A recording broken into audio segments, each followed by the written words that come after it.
brushing your teeth, it's important to be methodical and go around your mouth and make sure you're not missing any areas. The way I clean my teeth, first of all I floss my teeth, then I'll brush my teeth, then I'll use a fluoride mouthwash after that. The reason we do it in that order is because you're loosening any debris in your mouth, and you want to rinse at the end because then you get rid of that debris. When brushing the teeth, it's really important to be methodical and work around the whole mouth, making sure you're not missing any areas. So make sure you start in one area, angle the brush down and rotate up. So you're not doing a scrubbing method like that, you're going in, angling in and rotating up. In, angling in, rotating up. Now some patients have got areas that trap plaque, trap tartar and always need to be cleaned when they come to visit us.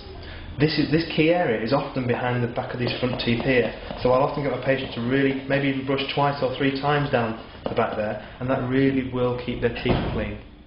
A great tip for when brushing yours or your child's teeth is to use some disclosing tablets. Disclosing tablets show any areas that you're missing when you're brushing and just highlight them in colour. They can be red, they can be blue. So what my patients often do is they'll take a disclosing tablet after they've brushed their teeth, pop it in their mouth, rinse it around for 5 minutes and it'll highlight any areas you've missed. As part of an oral hygiene regime, it's imperative that all my patients floss.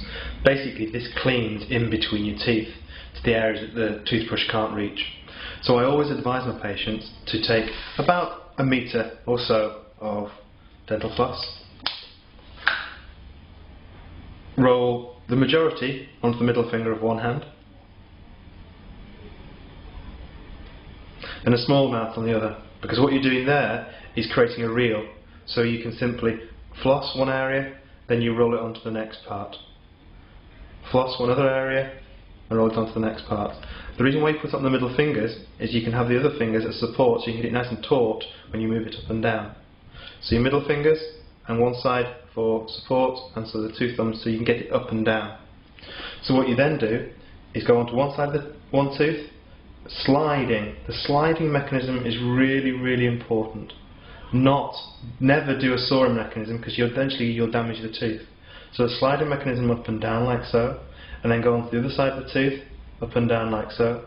You know when you finish because you'll hear it go quite squeakily clean. Then you take it out, you'll often have a little bit of blood on there, and roll on to the next side. So go to the next tooth and go up and down on the other side as well. Often you will actually go quite into the gum area. Now don't worry about that, it'll bleed at first. After 3 to 4 days that really will tighten up and go nice and pink. If gums are bleeding, it shows there's some active gum disease present. Now once the bleeding's gone, the area's healed up and it makes a really big difference to patients' teeth and also the breath.